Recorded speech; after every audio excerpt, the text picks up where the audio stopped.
Hello, everyone, and welcome to the latest edition of Conversations with a Pro Trader. I'm your host, Greta Wall, and today I'm joined again by Senior Trader at T3 Trading Group, Derrick Oldensmith. He's also the leader of the ProDesk VTF with T3 Live.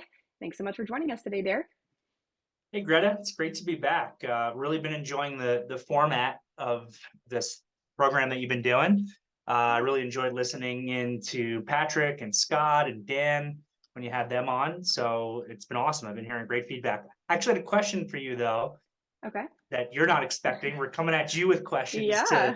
to start things off here.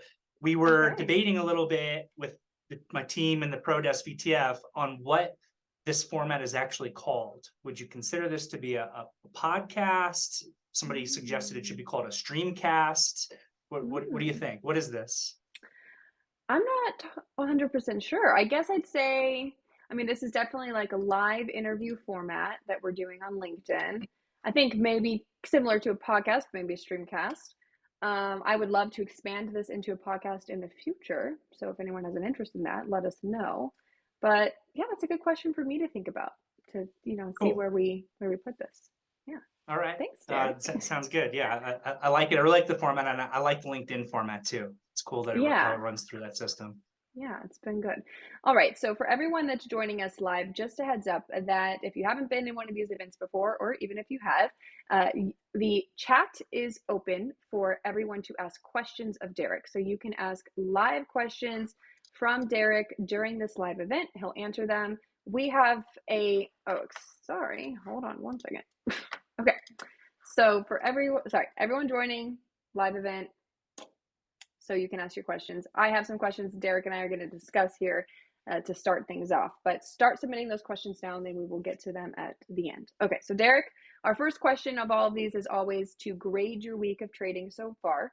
We're halfway through the week, it's Wednesday, so give us a grade on how your trading has been going so far this week. Sure. So it's been a pretty slow week, particularly Monday and Tuesday. Today was a little bit more exciting with some upside follow through that we got from the market. And even a lot of that took place via a gap.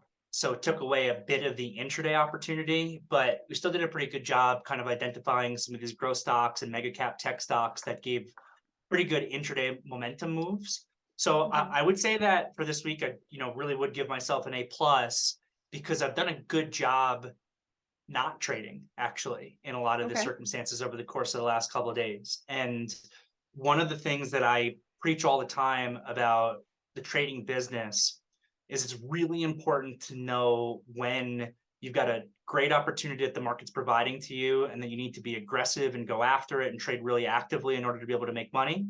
But other times the market's opening up in a more difficult spot. We don't have the same degree of an advantage, and you need to be a little bit more passive, sit on your hands, preserve capital, and let things build out, let the future opportunities build out, which sometimes that can take several days. So like yesterday in particular was a setup day. It was really a setup day for today. It was an inside day for the IWM. The volume was very low generally for the market, and it was pretty boring and slow. But that helped to create some of the setups for today. So yesterday I did very little. Today I was a little bit more aggressive. So I think that I would give myself a solid A because I knew when to not trade, when to trade less. And today I was able to, turn it up just a little bit.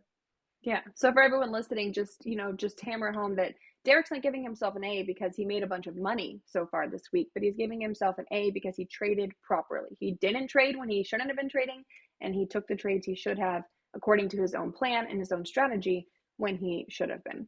All right. So Derrick, it's not just a check-in on the week, but this is also a check-in on the month of March because we're closing in on the end of March. But Friday is the last day, trading day, and last day overall of the month. It has arguably been a very different month than most traders were probably expecting at the end of February. So tell me how you maybe adjusted your strategy throughout this month after all of the turmoil that happened in that second week of March. Yeah, end of month, end of quarter here, and it's been quite the month. The volatility really kind of turned up. It's been a really interesting market dynamic that we've been dealing with. So Mm-hmm. my approach to markets, I'm always consistently looking at three major indices. I'm Okay. constantly staring at the S&P 500, the NASDAQ, and the Russell 2000. I'm looking at Mm-hmm. those charts on multiple time frames all day, every day. It's the first thing that I review when I do my morning meeting. It's the first thing that I review when I do my afternoon meeting, because pretty much everything that we do as traders, even if you're focused on individual stocks, it really comes down to the market itself. Um, Right. we call it a layer of probability. The market is perhaps the most important layer of probability on any trading that you're doing. You know, you can't trade Apple stock and not have an idea of what the S&P and the NASDAQ are doing. As an example, you're putting yourself at a Mm-hmm. disadvantage. Right. So this has been an extremely interesting month because I've never seen such a difference between how the NASDAQ and how the Russell's traded. And this is based off the fact that we came into this banking crisis. Mm-hmm. So if you look at, you know, the S&P, the NASDAQ, and the Russell, those three really important indices, normally they're trading in conjunction with one another. If you see in Mm-hmm. the S&P move higher, the NASDAQ's moving higher, the Russell's moving higher, there might be a degree of relative strength or relative weakness somewhere where the Qs are outperforming the IWM, or the opposite, small cap, mid cap is outperforming mega cap. And again, that's represented in the IWM versus the Qs. But this month has been really different because that banking crisis, those regional banks, a lot of them are more mid cap, small cap type companies that are in the IWM. So if you look at like the S&P has basically been in a choppy range for the entire month. But then you look at the NASDAQ, you look at the Qs, it looks like we're in a raging bull market. And then Yeah. you go and you look at the Russell, and the Russell completely fell apart because of these banks and has been trending lower, and arguably is in like a bear flag type of a pattern right now, which I've personally been watching to see if that could break up. But there's a monster difference between the Qs and the IWM, which is very unique. And it's made so relative strength and relative weakness is another what we call layer of probability. I already mentioned the market. Mm-hmm. Basically, if you go long a stock that's acting stronger than the market, you're going to have a higher probability of success on that long than if you were trying to buy something that's weak. It's just kind of a very general rule. It definitely gets more nuanced than that. But there's just been tremendous strength, particularly in these mega cap tech stocks. And we called for that actually as a team really well right at the beginning of that banking crisis. So you had Friday, I'm trying to remember that exact date, Friday when I think it was SVB March got 10th. halted. Yeah, Yeah. the 10th, you had the Mm-hmm. big blow up with SVB. The weekend goes by. Coming into that Monday, a lot of fears out there. Oh my God, is the next financial crisis going to be happening? Is this about to be 2008? And Mm-hmm. I was saying, I think that Apple runs here. I think that these mega cap tech stocks run. Why? Because it's a flight to safety. And you don't traditionally view a tech stock as a safety play. But you look at Apple, Apple has more cash than most countries. They Yeah. probably have more cash. I don't know this is a true statistic or not. They might have more cash on hand than every company in the whole Russell 2000 combined, right? So all of a Yeah. sudden, when there's this flight for safety and flight for cash, and everyone is selling their bank stocks and very fearful of that situation, out of nowhere you have Apple start kind of running through the roof. And if you look at the way that the NASDAQ is created, you've got, I think, like 5 companies and create like 44% of the Right. NASDAQ. Mm-hmm. Heavily So, weighted. Yeah. right. So you look at Apple and maybe to a little bit of a lesser degree, some of the other mega cap tech stocks, Facebook or Meta and Microsoft, some of those names, all of a sudden they become safety plays. So they get bought up. And by the way, that's right, as everyone's been hating on these big tech stock companies and Mm-hmm. saying, a lot of people, not to get on a tangent, have been saying, and there's some truth to this, that coming out of a bear market, you emerge with new leaders. I don't think that's necessarily has to be true, though it has been true a lot of times in the past. So a lot of people have been Okay. trying to leave Apple for dead, but those stocks have been working great. They've been safety plays. The NASDAQ chart looks beautiful. And then at the same time, you look at Bank of America and JP Morgan, position disclosure, I'm in both of those names, and I'm in Apple. Mm-hmm. So We further do have your position current disclosure. positions up on screen for everyone. Yep. Okay, cool. You look at Bank of America and JP Morgan just get decimated because of this, Mm-hmm. which is an interesting situation because if you look, the 2 days after the SVB blow up, Bank of America took in $15 billion worth of deposits.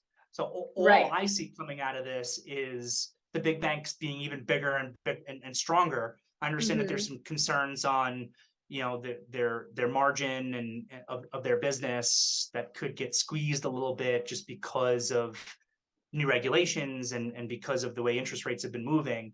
Mm-hmm. But I fail to see how the big banks don't come out of this situation even bigger and better.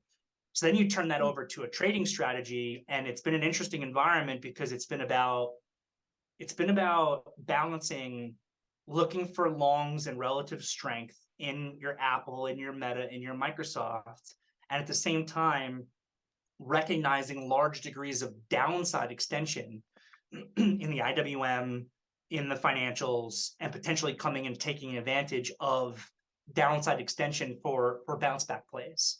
And Mm-hmm. both of those trades have actually been working really well over the course of the last month. So I hope we get through this whole banking crisis unscathed. I think we will, but Mm-hmm. I've been loving the trading price action that's been coming from it overall, to be totally honest.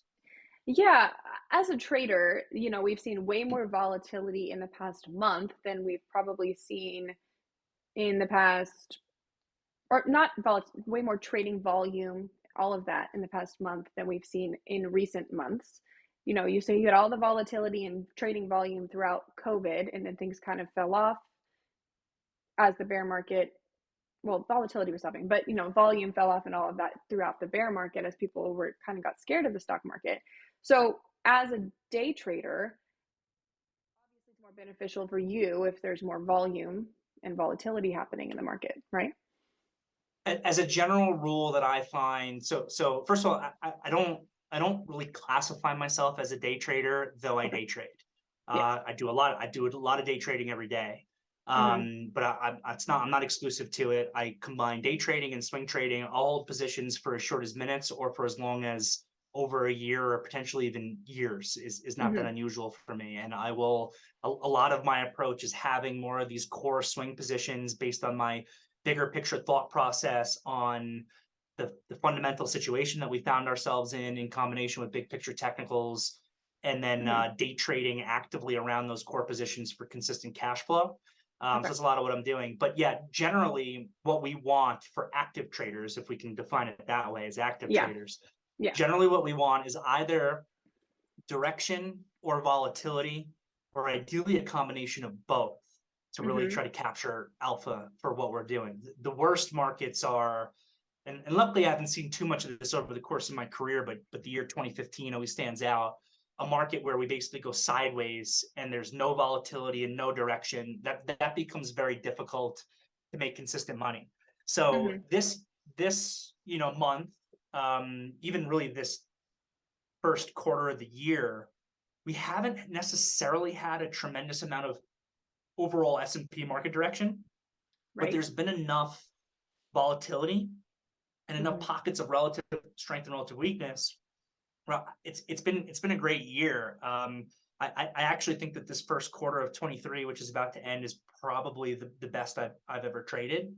And if it Hmm. wasn't for one particular size loss I'm taking, which I'm a fair and balanced individual. I'm sure if compliance, my buddy Steve is listening. He is going to love that I'm fair and balanced. Mm-hmm. If it wasn't for one particularly outsized loss that I had this quarter, it probably would have been the most profitable quarter of my career. Huh. So I've been loving this environment. It's been fantastic. Okay, so let's talk about the best and worst trades that you've had this month, maybe even this quarter. Uh, I know personally, a loss on Silicon Valley Bank, and that's more related to, the takeover by regulators and the shutting down of the stock. So maybe let's talk about the worst, not, your biggest loss, but your worst trade when it comes to strategy. You didn't follow your plan. You didn't do what you were supposed to do. you totally went against what you had laid out for yourself. Talk about the worst trade that you've had either this month or this quarter. Well, I mean, I probably would say, and it's no secret because I'm like an open book to the Mm-hmm. people on my team in the VTF with what I do. Mm-hmm. Probably my worst trade is my biggest loss, Okay. though I don't fully fault myself for it, to be totally honest. Yeah. So Yeah. I got caught in SVB in Mm-hmm. whatever the symbol was, SIVB, SIVB. on the halt day. So Mm-hmm. on March 10th. Mm-hmm. And if you are a professional trader with T3 Trading Group, you have access to trading from 4 a.m. Eastern to 8 p.m. Eastern. So I've Mm-hmm. got early access. Day before, SIVB is getting destroyed, closes at $106. The next morning, I wake up, I log in, stock is at 80, then it's at 60, then it's in the 40s. And I'm looking at this thing and I really didn't think that there was any possibility. And this is probably my mistake. This is really where my mistake comes in. I probably should have understood the situation a little bit better. I would say Mm-hmm. most people at that time probably didn't necessarily think that you'd be looking at a zero within 2 hours on the stock. But Mm-hmm. I ended up kind of taking what I planned on being a day trade, like a relatively low risk kind of, pre-market day trade in SIVB pre-market. Average price, I don't know, was somewhere in the 40s or low 40s. So, I built into a position and, planned on using a stop loss, like exactly, what you're supposed to do if your trade goes against you, so that, in this business, risk is a function of the size that you have and generally the space that you give it. So Mm-hmm. if you buy 100 shares and you give it $1 worth of room, you have $100 worth of risk. If you buy 1,000 shares and you give it 10 cents worth of room, you have the same $100 worth of risk. So Mm-hmm. I'm like, okay, I'm going to be taking my, 2,000 plus shares or whatever here, and this is where I'll get out. And I know what my risk is in the trade. And the stock just got smoked, all the way down to $40. And it actually was moving higher when the halt occurred.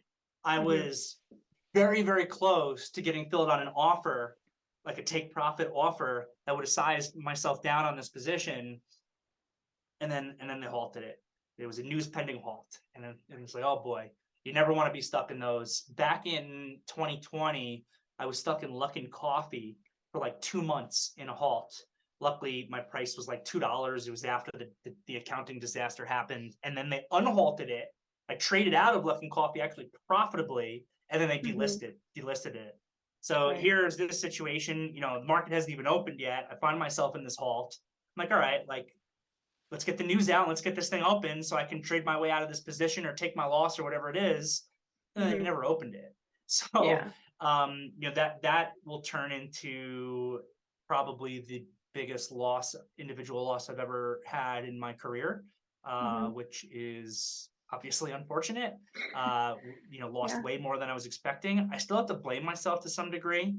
I probably Mm-hmm. shouldn't have been involved in it. It just wasn't While we're really. on this, I don't go to the questions until later, but I do want to go to a question that was just submitted because we're on this topic about SIVB and how you traded it. Daniela asked, why not use options to play the SIVB trade? Why did you choose equity over options? I don't trade options. Just Okay. throw that out there very quickly. I do not Yep. trade options. I'm an equities trader. I've got plenty of people on my team who trade options. My thought process towards options, which I'm happy to provide real quick, Mm-hmm. is so I'm a professional prop trader at T3 Trading Group. I'm not trading a retail account. So I'm Right. not subject to Reg T margin or portfolio margin rules. Most people that I speak to who are in the retail space who trade options, they trade options because of the natural leverage it's inherent in the product to make up for the limitations that they may have from like a Reg T margin account. So Right. for me, because I'm a professional prop trader, T3 Trading Group will give me all the buying power that I ever need. We can give extremely high leverage multiples to traders. My thought process has always been, why trade options for just for leverage, which is a less liquid product and subject to time decay, when I already have all the leverage in the world that I could ever want. Okay. With that said, to put an asterisk behind that, I do think that options are useful for certain traders in certain scenarios. There are certain Mm-hmm. strategies, certain types of spread trades and things like that that you can implement in the options market that cannot be replicated in the equity market. That's not my edge in the market. I'm more of a directional trader. So for my approach, equity suits me fine.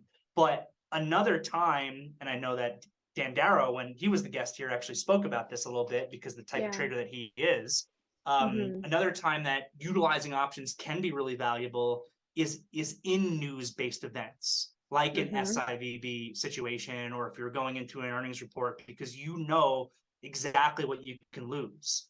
And I've always felt that in equity markets, unless you're holding overnight or holding maybe into an earnings report, you also know what you can lose at any given point in time because you just put your Mm-hmm. stop loss in place. It's like I said, I'm buying 1,000 shares and I'm giving it 10 cents worth of risk. I've got my $100 worth of risk. My stop loss is in place. Maybe I can get a little bit of slippage. Maybe there's some transaction costs that are involved, but I've got the same defined risk as an equity trader with a stop loss as I do as an options trader who is gonna, buy calls and let them expire worthless if the trade doesn't actually work in their favor. So Mm-hmm. that's always been my thought process, but I've never experienced a situation like this really where, you deal with a halt and they just open the stock at zero. There's no liquidity for me to exit the position. So Yeah. yeah, for sure. In this type of event, would have been nice to have calls and just lose a little bit than lose the entire value of the position.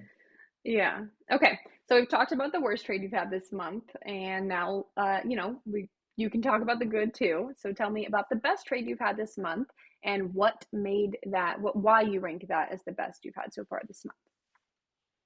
Sure. So I've been trading really well this month. I've got a bunch of solid winners under my belt for the month. Mm-hmm. Interestingly enough, because I'm generally known for having a little bit of a long bias, and I am very open and honest that I prefer to trade the market to the long side than the short side. Though I do Mm-hmm. trade both sides.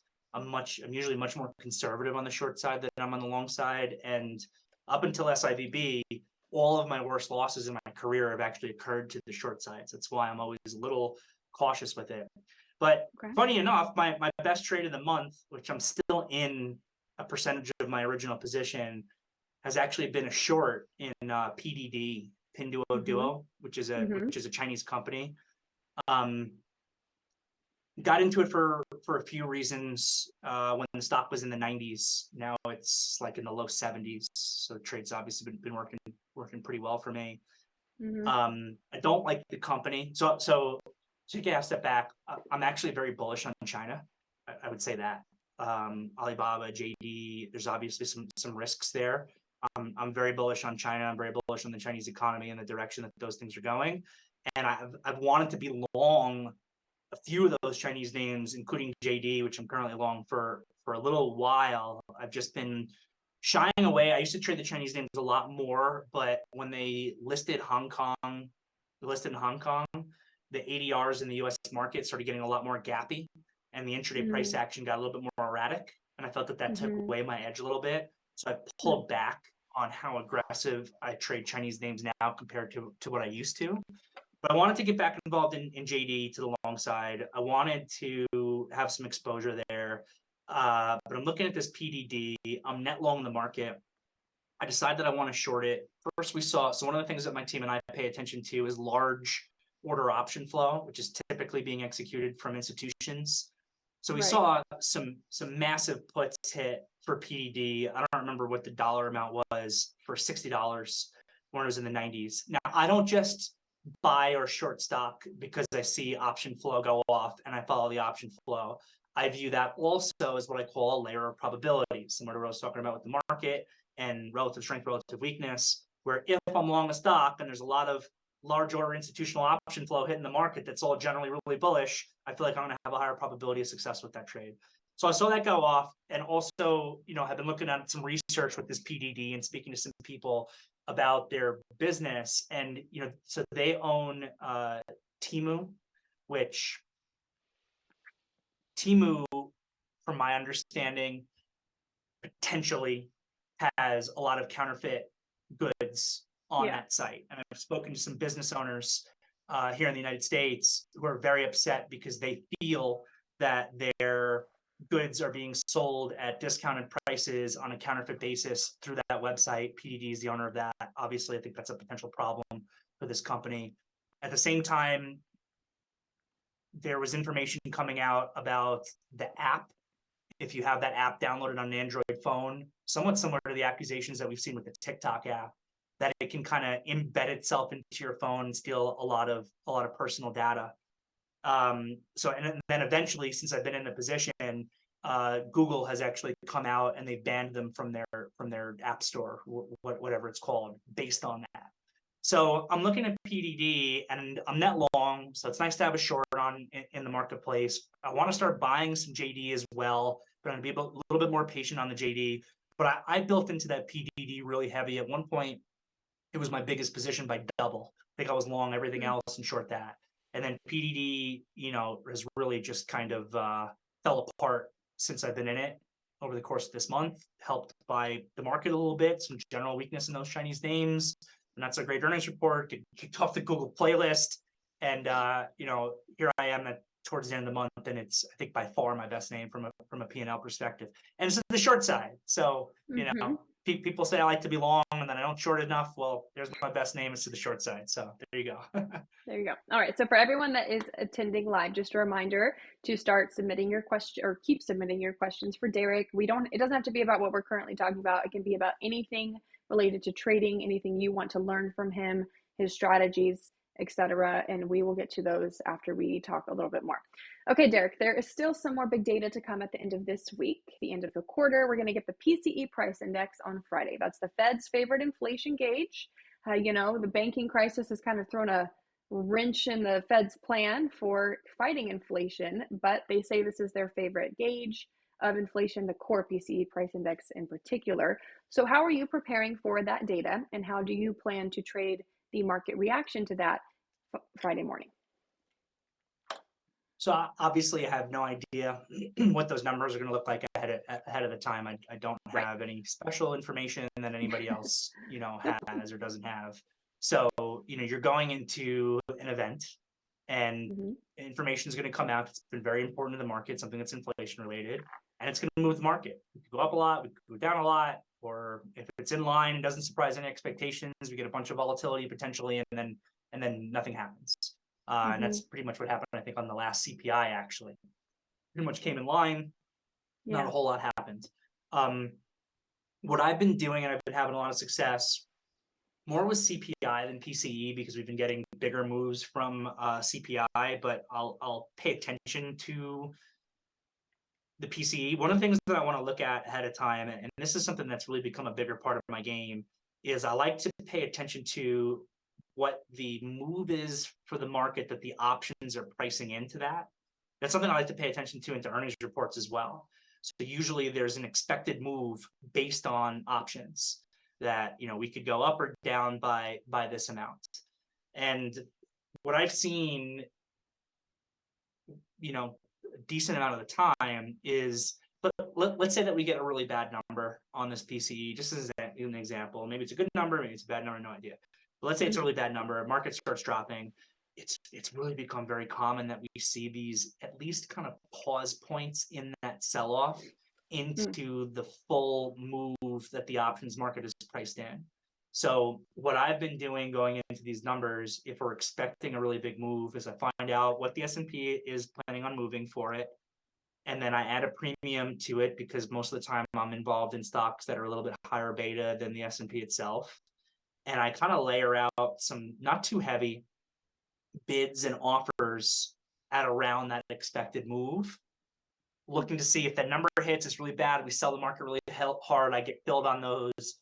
Oftentimes I'm able to get like a pop off that spot where I can be putting some money in my pocket. It's actually been a fantastic strategy for me over the course of the last 6 months, when I've really been implementing it further. Like the CPI day that marks the low of the bear market that we've been in, which was back in October. October 13th, the low of the SPY was 348.11. I think pre-market, when the CPI hit, we traded almost to 345. Like, that was such a phenomenal day for me, because I did this exact strategy. I had bids out, probably coupled to the SPY equivalent of like 346. I got lit up on bids across the board. Market bounce came in. It vastly exceeded my expectation on that bounce. And I was just booking profit, kind of that whole way up. The last few numbers we've seen have been a little bit muted compared to the options expectation. So it hasn't been as profitable. I think, again, on that last CPI, which came in line and we had a pretty muted reaction to it, I got filled a little bit on the bid in like one or two stocks that I was looking at and made a couple bucks for myself, but it was nothing like that October day. But that's what I've been doing with a lot of consistency. And, again, shout out to the ProDesk VTF. Shout out to Patrick, who you had to interview, because Pat is the man when it comes to getting our team that type of information. So, people ask me a lot, how do you get your information? How do you get your news? How do you get all that stuff? It's entirely through the ProDesk VTF and primarily coming from Pat, who's getting that stuff in there. So I'll, the day before PCE, which I guess that's Friday, right? So like Thursday into the close, I'll go, hey, Pat, what's the market pricing in for the movement on the PCE tomorrow? He'll give me a number, and then I'll potentially base my strategy off that. Okay. So for everyone, Patrick is Derrick's co-moderator in the T3 Live ProDesk virtual trading floor. Pat will be on with me next week. So there's a quick tease for everyone. We are going weekly with these instead of every other week. So Pat will be my next guest just a week from now. All right, we'll get to my last question here, and then we'll get to some audience questions. So guys, keep submitting those so you can get your personal questions answered by Derrick and what you want to be learning today. So Derrick, the market is pretty evenly split on what the Fed is going to do at their May meeting. A little over half say there's going to be a pause in rate hikes. A little under half say maybe another 25 basis point hike. The Fed itself has said one more 25 basis point hike, then a pause, no rate cuts still till 2024. Market says otherwise on the cuts. Where do you fall on your expectations for the next Fed meeting? Sure. So, as my buddy Josh Leffler likes to say, who's also in ProDesk VTF, bagel to head, I would go with a quarter basis point. But it's still over a month away, and there's going to be a lot of data that comes out between now and that month. Generally, I think that they'll probably go with 25 basis points, but we have to see what the data looks like. In some ways, these next couple inflation numbers have never been more important, because you could make the argument that the Fed is potentially losing one of its tools right now to fight inflation, which is the ability to raise interest rates. Why are they losing that tool? Because the way in which they've raised interest rates is or has caused a mini banking crisis. And that's entirely brought on by the speed and the amount in which interest rates have increased. So every single time the Fed continues to raise rates, they apply more and more pressure where that can happen. There's a couple things that the Fed's really going to be paying attention to. One is this PCE, this next CPI, because if that is coming in lighter than expectations, that could give them the wiggle room to not have to increase. The other thing that they're paying attention to, which I think is becoming really important right now, is the credit market post Silicon Valley Bank blow up, because you've got all of this money that's rushing out of these regional banks and going into primarily the big banks, and that is certainly going to create a tightening of credit, and it's doing it in such a way that in some ways it's doing the Fed's job for it. The thing is, and this is what I've been saying for a while, when the Fed starts making me a little bit nervous about the increases, there's a huge lag behind when a credit tightening event begins or interest rate hikes happen, and you actually see the data come into inflation. It's I've read different reports on it, anything from 6 to 12 months. So and the biggest lag is in the labor market. Right. So I give the Fed a lot of credit. A lot of people like to, hate on the Fed. They've got a very, very hard job. Absolutely. They kept quantitative easing and zero interest rates going on for too long, but they're just human. And I think that very generally, we're talking about some very smart people who have a good understanding of what's going on. I think that they're going to be able to do a better job understanding everyone agrees right now that there's going to be some credit market tightening. There's a lot of disagreement on what the extent of that credit tightening is actually going to look like. I think that the Fed's going to be able to wrap their finger around that pulse and be able to make a pretty informed decision a month from now in the beginning of May, based on how these inflation numbers are looking and how much credit is potentially going to be tightening as a result of what we're seeing going on in the banks right now, to make an informed decision on, do we need to do this? Is what's happening in the market enough to tame inflation and bring it back down? If we do this, what's the probability that it increases a potential banking crisis that's out there? I think that they'll be able to come up with that answer. So over a month out, if I have to choose, I'm going to say 25 basis points, but I myself want to see the data. Is the data going to give them the wiggle room to pull back from it? Things are moving so fast in this economy right now, and especially with everything that happened with the banking situation, it's very hard to say exactly where we're going to be 1 month from now when we're going into that number. Yeah. Okay. So now I want to get to our audience questions, but I do want to start with one that was sent in to you beforehand by William. He's unable to attend live, but we'll be watching the replay and had one of his questions answered. So he asked, for everyone, first of all, who does not know, Derrick, on top of being a trader, is also a former professional kickboxer, and in martial arts are a big part of his life still to this day. Correct, Derrick? Yep. Okay. So just a basis for this question so everyone kind of understands where it's coming from. So William asked, how does your hobby/passion of kickboxing and martial arts help in your trading? Specifically, can you address the level of discipline that's helped shape you into a successful trader in person? Sure. So I really appreciate that question. Yeah. It was a big part of my life. When I was fighting professionally, I retired in 2018. I'm not doing that anymore, but I had like 40 fights, professional 12-round fights with people from around the world. I won 2 world titles in 2 weight classes before I retired from the sport. For a long time, my entire life was just martial arts and training and trading. That was like literally my entire life for a very long time. And big shout out always to T3. T3 was actually my biggest sponsor towards the end of my fighting career, when I was putting together world title fights and trying to figure out, am I going to Spain? Am I flying this guy in from Spain to put this event on?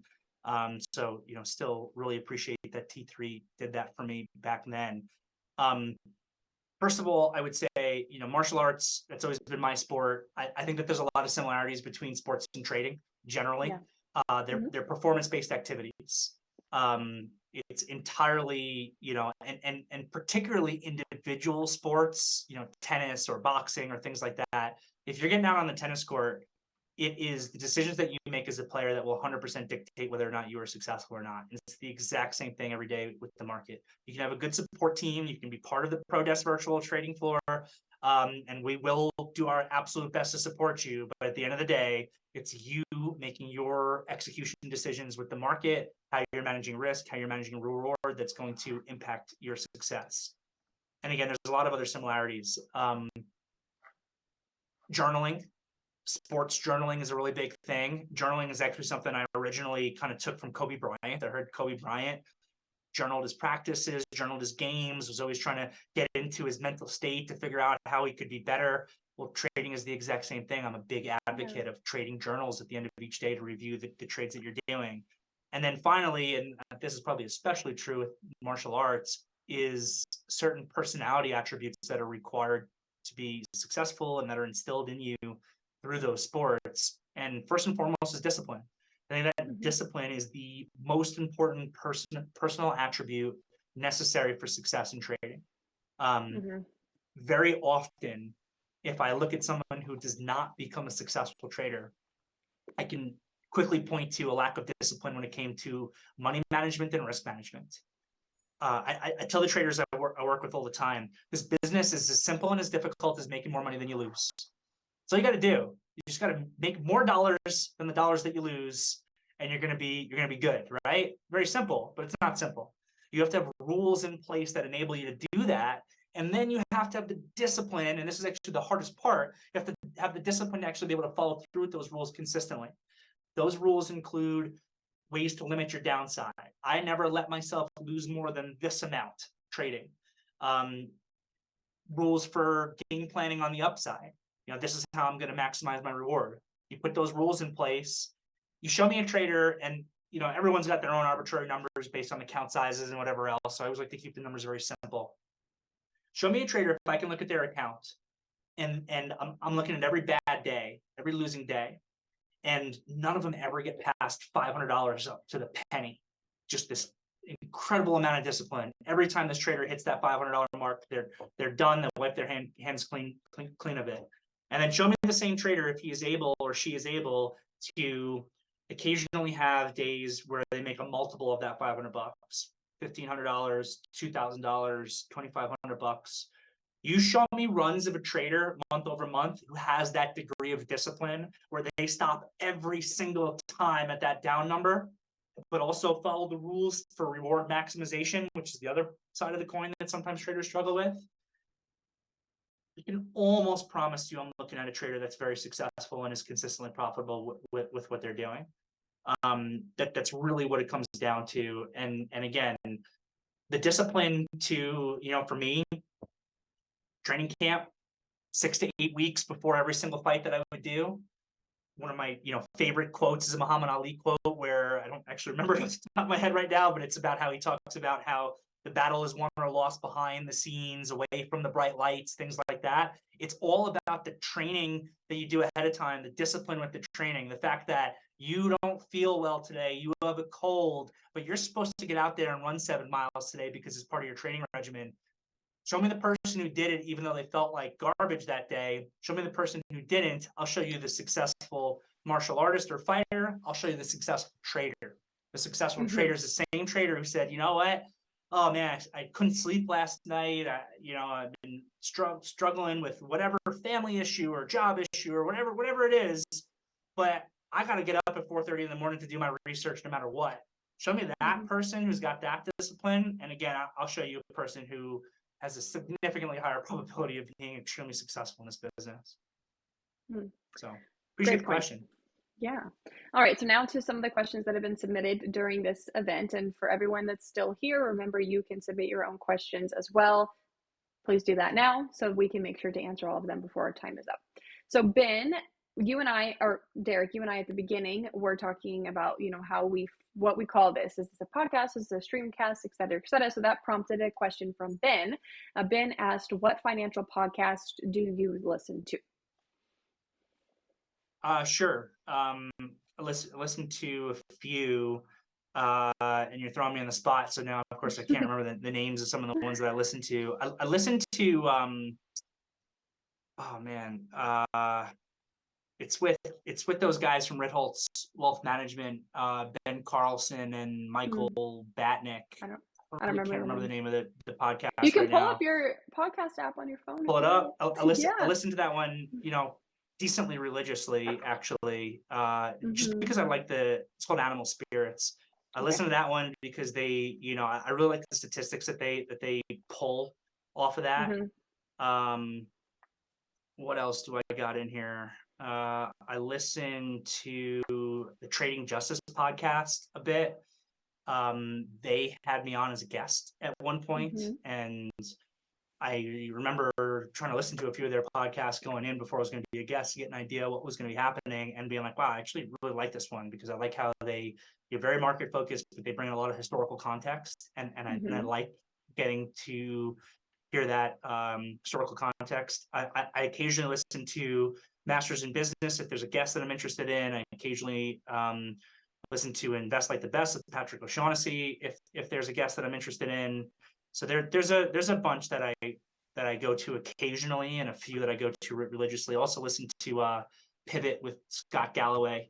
I can't remember the name of the other host right now, but I like Scott's take on a lot of the your Warner Brothers of the world, those types of companies, those advertising companies. He usually has some interesting takes on them. So yeah. All right. There's some recommendations from Derek for a podcast that you might want to listen to if you're not already. All right. Our next question comes from Drew, and he asked, how are you trading in these tougher, choppier days? What's your strategy?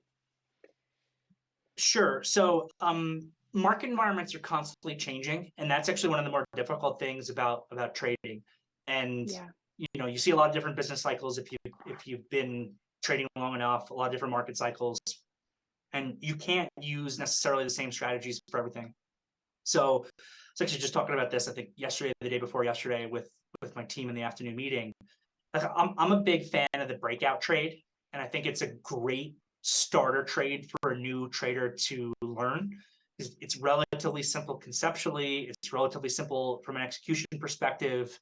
But the fact of the matter is that this market environment that you just described is choppy and generally range bound, especially if you look at the S&P, has not been great for breakout trades. There's still been some that work, of course, but I would say that there's probably been a much lower percentage in this environment than there were in some of the years like 2018 or 19, when the market was kind of generally moving higher and you would just take those breakouts and look for continuation on them. So you have to adjust, right? So again, unfortunately, that type of trade hasn't been great in this environment. What's been better in this environment has been more of the extension type trades, which oftentimes inherently mean that they're counter trend. And I would say that I, as a general rule, prefer with trend trades to counter trend trades. If you're buying downside extension or you're shorting upside extension, it's inherently counter trend, at least on that time frame that you're looking at, but it might actually be with trend on a different time frame. So like if you've got an uptrending stock on a daily chart, but it's pulling back heavily on a 5 or 15-minute chart, and eventually gets extended to downside on the 5 or 15-minute chart, that could correspond with the place in the daily chart where you might get the pivot low for actual big picture uptrend continuation. So it doesn't necessarily have to be like a pure counter trend trade, but inherently to some degree it is. But those trades in this environment have been working pretty well. And understanding how important the Russell has been to this market has been really important. The last couple of days, last couple of trading sessions, we've had periods of time, and it's just turned into range days. We've had periods of time where intraday the market looks like it's going to break down, particularly the NASDAQ. At one point yesterday, the NASDAQ looked, at one point yesterday and at one point on Monday. Monday, like at around noon, and yesterday, I think earlier in the day, there was a time when the NASDAQ looked like it could completely fall apart and break down. But the IWM was showing relative strength. And a big theme that I've been talking about with my team actually has been potential mean reversion between the IWM weakness and the QQQ relative strength. I just don't think the Qs can have a breakdown when the IWM is acting strong. So I'm looking at Q downside extension on a small time frame and the IWM acting strong, and I go, okay, I'm not going to be afraid to come in and buy the dip in Apple, Amazon, Google, or the Qs right now, because the IWM is confirming it, and I got this extension here where I can look for this bounce, and the Qs have been strong overall. So those types of trades, I think, have been much better with this market. And the extension, again, one of the really interesting things about the IWM versus the Qs right now is we hit a point where, I think it was last week or the week before, one day we had downside extension, like what massive downside extension. I have a way that I measure that I work with my team on, where you hit the point of big downside extension where it makes a lot of sense to come in on the other side. We had that happen with the IWM. And then like the very next day, we had the opposite with the Qs, where you had massive upside extension where we're coming in and taking the other side of the trade. So I've been, periods of time this month, short TQQQ. Microsoft is my favorite company in the market. I love being long Microsoft. There was one day where I shorted Microsoft because it was just getting a little bit silly on the extension. That was back on March 17th. I think AMD we were looking short that same day. I don't actually remember if I was involved in it also. So that's just been a really big part of this environment, has actually been the counter movements.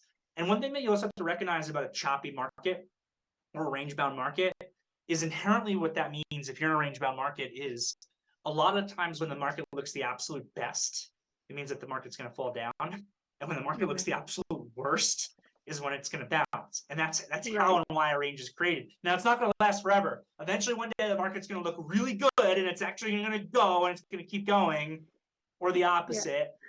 Full disclosure, I'm on the bull side of this market with my thought process right now, which you'd be happy to get into also. I think there's a lot of ammo out there right now, actually, for bulls, especially with everyone being so bearish.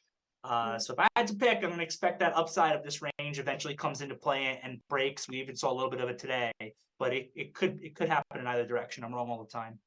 All right, we'll talk about that bullish sentiment in a second. We have a question about that, but our next question comes from Connor, and he asked if you can go through your screen routine, whether it be daily, weekly, etc. Screen routine isn't like screening for stocks. Yes, I believe so. Yeah. For you personally, Sure. what is your routine? Sure. So currently I'm out in Idaho. So I wake up somewhere between 3:30 and 4:30 local time, which is 5:30 and 6:30 Eastern. Within 5 minutes, I have a cup of coffee in front of me because it's already been brewed, and I'm in front of the screens. First thing I'm doing, because I have swings on every day, is I'm seeing where my swings are pre-market, seeing if I need to, based on my pre-thought out game plan, adding to those swings or taking stock off on those swings. So that's the first thing I'm doing. After that, I begin my research process. So again, I got to give a shout out to the ProDesk VTF, because the ProDesk VTF is the basis of my research. Every morning, we get into the VTF all the updated news, all the earnings reports, all of the analyst upgrades and downgrades. And we're getting news in there in real time. We're getting large order option flow in there in real time. In my opinion, I'm going to give a little tout here to the virtual trading floor, it's like $500 a month or something like that through T3 Live. Forget it. Assume that I am worthless. Assume that I'm worth nothing to anyone as far as my thought process goes or anything else. It's still worth more than the $500 a month just for the research, information, and news that we're getting into the VTF each day. And then anything that I can do to help anybody be successful, that's an added bonus. So my process is that I go through the stocks that I'm already involved in, and I go through every single stock that gets a mention pre-market in the ProDesk VTF. It's getting a mention because it's got news, it's in play, there's something going on. I go through every single stock that any trader on the team mentions that they're looking at, that they see a setup in. So that is actually the biggest part of my research process. I also have a universe of like 40 stocks that I go back to very regularly. I type up all the mega cap tech stocks to see where they're trading. I take a look at the financials. I take a look at the energy names. I take a look at a few of the commodities. And I'm digesting a combination of what the technicals look like on daily charts to find potential trade setups and entry points based on daily charts that I want to be involved in. And I'm combining that with an understanding of the news that's coming in. I would consider myself broadly to be like 85% technical in my focus, technical analysis, and 15% fundamental. I do think fundamentals matter. I do think having an understanding of the news and the events and everything that's going on matter. And it's actually one of the things that I also enjoy most about trading, believe it or not, is, well, it's easy to believe, is kind of understanding the story and everything that's going on. At 8:30 in the morning, I've gone through my names for the most part. I've created a list for myself of, it's like my go-to watch list with potential trigger entries. I share that list to the team. My partner, Pat, posts an incredible research note at 8:30 a.m. or so every day. I read that research note. It's a big part of my macro thought process. It's where I get my data from on a lot of things. And then I'm doing the morning meeting at 9 a.m. and sharing my thoughts and my information. And then I'm taking a look at what everybody else on the team is looking at. Next thing you know, the market's going to open, and then it's all about execution. So that's how my process works. All right, great.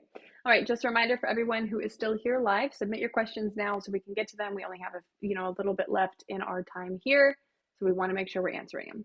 Our next question comes from Watson, and he asked if you see us going back into the bear channel or going higher from here.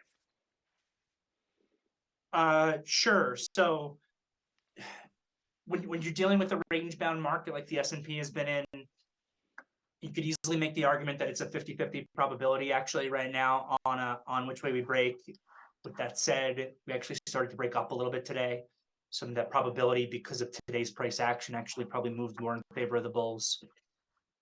So based on that, and this has been one of the really difficult things about analyzing the market the last few weeks since the SVB blow up, has been when you're doing your technical analysis on the important indices, the Qs look incredibly bullish, the IWM looks incredibly bearish, and the SPYs look incredibly neutral. So it's very difficult to decide which way should this actually play out. Yeah. So we'll obviously see. I have had a bullish thesis on this market though throughout this process. My thought process is, yeah, these regional banks might be in trouble, but I think the big banks are going to come out as strong as they ever have been, and you got the Nasdaq that's just absolutely leading this market. So the big thing is, can the IWM actually break up?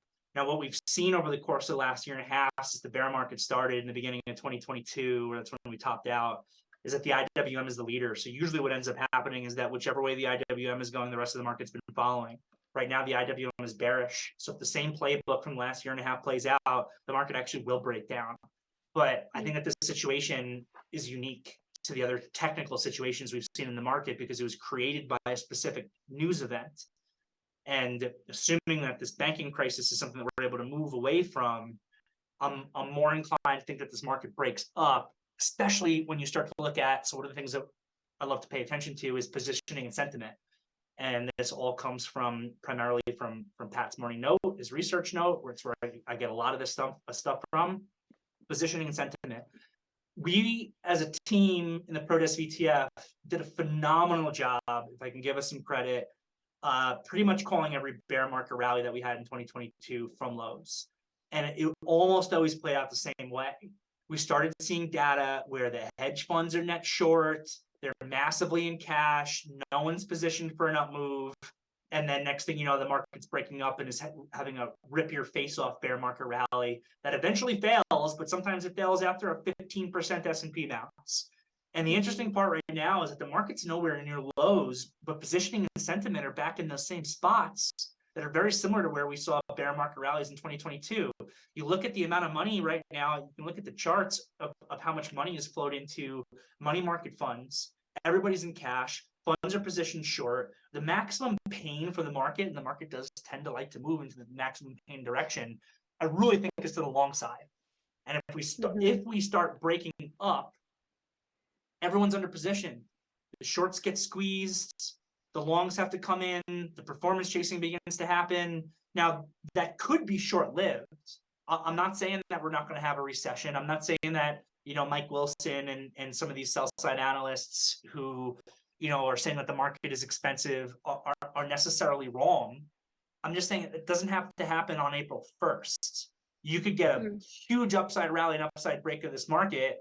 And then over time, we'll see if a soft landing plays out, a hard landing plays out, what happens with the interest rates, does the Fed break things further, does a financial crisis happen?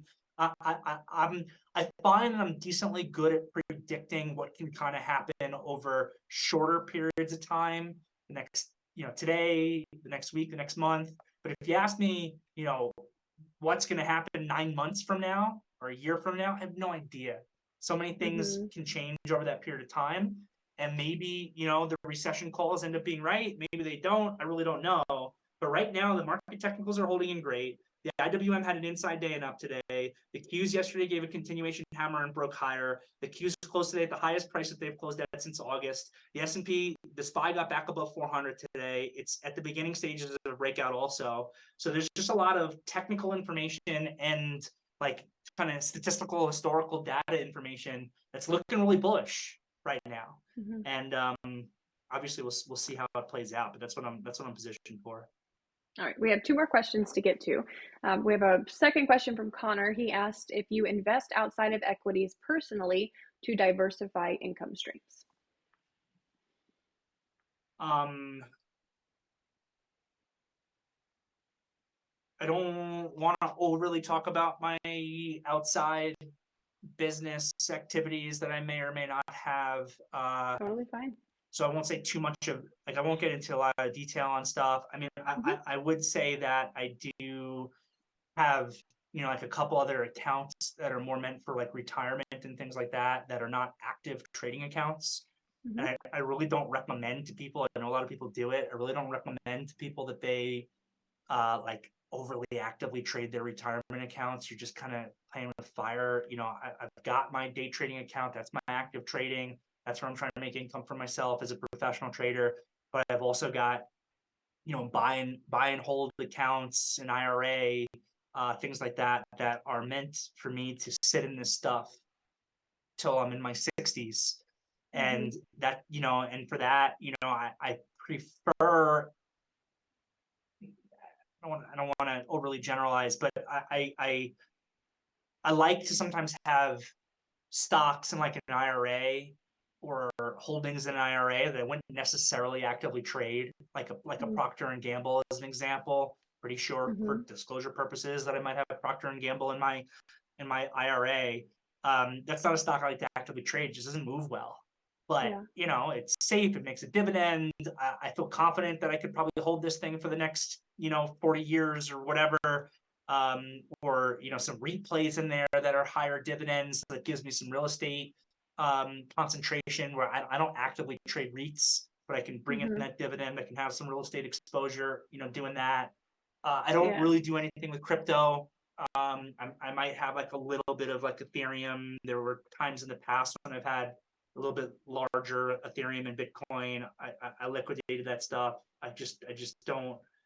I just can't wrap my head around. I'm probably gonna upset some people. I can't wrap my head around the actual use case of any of these cryptos. I think that they're. I don't think you're diversifying yourself, honestly, if you're involved in crypto. It's actually interesting because they say that Bitcoin and everything is supposed to be a hedge against really bad events, but it Mm-hmm. hasn't been a hedge for any bad event that we've had until this recent little banking crisis. Yeah. So it's actually the first real use case I've seen where it's actually followed through. But for the most part, when we have COVID and the stock market's going down, your Bitcoin's going down. So Yeah. it just seems like Mostly follows the action of the equity market, yeah, high mostly. beta exposure has not decoupled from the currency or equity markets like it's supposed to. Yeah. All right. Our last question comes from Evan, and he asked, this is, a longer term outlook, and you said you're not the best at these, maybe. No one really is, I would say. But Bank of America is saying that we're heading into a recession in the third quarter. Looking further, do you think we're entering a period of stagflation? Sure. So Bank of America is not the only one. Pretty much all the sell side analysts, J.P. Morgan, Morgan Stanley, Bank of America, they've all been calling for recessions for a while. Mm-hmm. So you said Bank of America is calling for a recession in the third quarter.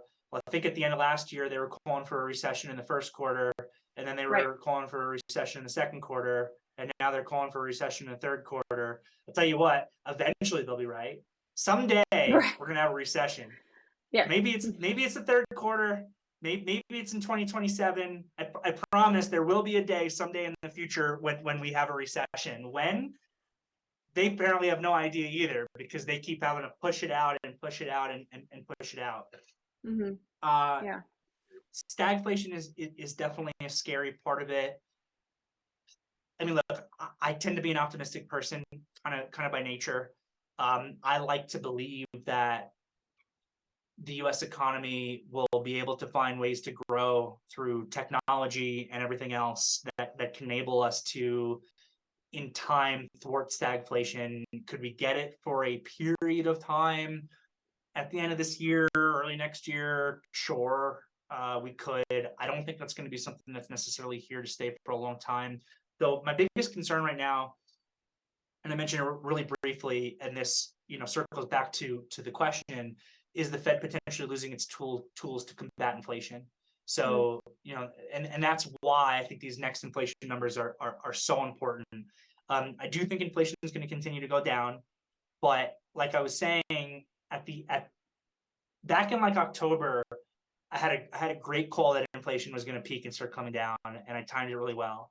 And then at the end of the year, when everyone started to think that inflation was going to go straight down, now I was saying, hold on, has anyone ever seen an uptrend or a downtrend in the market? Downtrend's a pattern of lower highs and lower lows. We can continue to work inflation down over time, but you got to be crazy if you think that there's going to be no spikes or no hot numbers that pop in throughout that Yeah. period. Mm-hmm. So we could see a recession again, depending on what credit tightening looks like. We could see that in conjunction with inflation that's stickier than anyone wants it to be, and then we've got a little bit of a problem.